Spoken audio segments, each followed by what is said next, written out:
Sziasztok, Lete vagyok, és Ljubljanából jelentkezem a Banja Fest bemelegítő köréről.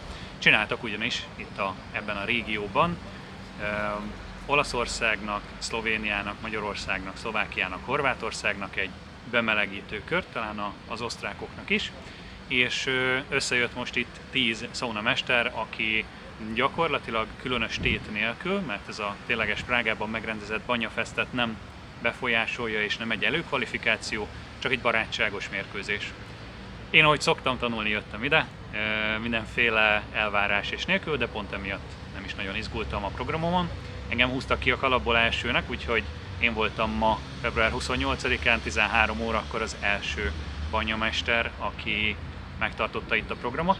És kis gyors recap, én Olaszországban tanultam a herbál programokat, mert nem banyát tanultam konkrétan, hanem a herbálnak és a pircnek egy keverékét, és úgy gondoltam, hogy megszondáztatom ezt a tudásomat, és megnézem, hogy mi az, amit még hozzá lehet tanulni.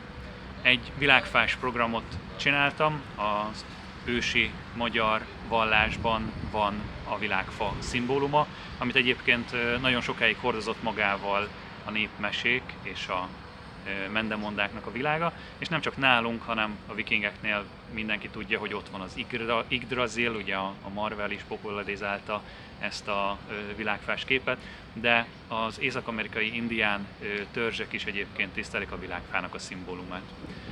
Spirituálisan töltött programot csináltam, mert úgy gondoltam, hogy ezt érdemes ide elhozni. Egy földeléssel, tölgyfával és fekete cseresznyével, majd a világfa törzsén fölfelé mászva, egy kicsit energizálva, egy szívillattal, a hársfa illatával, és egy tölgyfakérekből, stóraxból és kámforból készült füstölő segítségével a lombokba emelkedtünk a végén, ahol pedig eukaliptuszt használtam a boldogságnak és a mély jóságnak az elérésére. Szerintem jól sikerült, a modellem kétszer elaludt, 20 perc alatt, úgy kellett visszahoznom nagyon-nagyon óvatosan, nagyon-nagyon mélyről. A maga a szauna az nem egy banya szauna, itt van mögöttem, csak ennyit tudok megmutatni, mert mindenhol máshol messzelen emberek járkálnak. Nagy a tér, és messze is volt a kályha egy picit, és ezért egy picit fura volt az egésznek a helyszíne.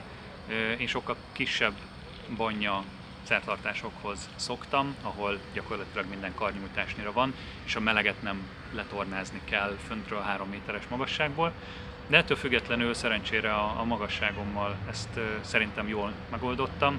Azt gondolom, hogy nem fázott a vendég. Maga a program egyébként úgy nézett ki, hogy bent ült a zsűri, és egyébként bent ült fura módon 20 másik ember, aki nézte ezt a programot, de velük nem kellett foglalkozni. 50-60 fok körül indult a szauna, a páratartalom az alacsonyabb volt, mint a banyánál szoktuk, azt nekünk kellett utána feltornázni egy megfelelő hőmérsékletre. Maga a program az egyébként 20 perc volt, én ezt azt hiszem, hogy sikeresen tartottam. Holnap lesz visszajelzés, de előzetesen a modell, aki bent volt ezen a programon, azt mondta, hogy neki nagyon tetszett, és hogy nagyon mélyen el tudott lazulni. Ez egy olyan visszajelzés, amit egyébként szoktam kapni ezekre a banyaprogramokra. Ajánlom mindenkinek, hogy öleltesse körbe magát gyógynövényekkel, mert elképesztően jó pihenés. Ezen kívül én elég sok virgácsot és elég sok illatot használtam, ezt több kolléga megdicsérte, hogy jó volt az összeállítása ennek a dolognak, azt tetszett nekik a tematika, és tetszett nekik, ahogy ez az egész föl lett vezetve. A zsűri holnap fog értékelést adni szóban, és akkor elmondják, hogy ő szerintük mi volt a jó és mi volt a nem jó, de addig is itt vár rám még másik, most egyelőre még 8 ilyen banyaprogram, amit meg lehet nézni, kint ülve vagy bent ülve, meg egyébként herbál szauna programok. Szombat és vasárnap tart ez az egész, és akkor aki az első 3-ba végez, az pedig úgymond bejut a prágai banyafesztiválra, ami azt jelenti, hogy ott majd választhat magának egy szlotot. Úgyhogy ez most az itteni élménybeszámolom, hogyha valaki esetleg ilyesmire adja majd a fejét, szaunamesterként és banya irányba, ilyen egyéni kezelés irányba szeretne menni, akkor most már nekem van itt tapasztalatom, el tudom mondani, hogy itt ezen a helyen konkrétan mik voltak, meg mit nem, és akkor a holnapi zsűri visszajelzés alapján majd fogok összegyúrni egy programvideót is. Valószínűleg megcsinálom ezt a programot az otthoni kis szaunámba is, és akkor bemutatom, hogy mi az, amit csináltam, és mi az, amit tanultam. Úgyhogy köszönöm szépen, hogy megnéztetek, remélem, hogy érdekes volt. Sziasztok!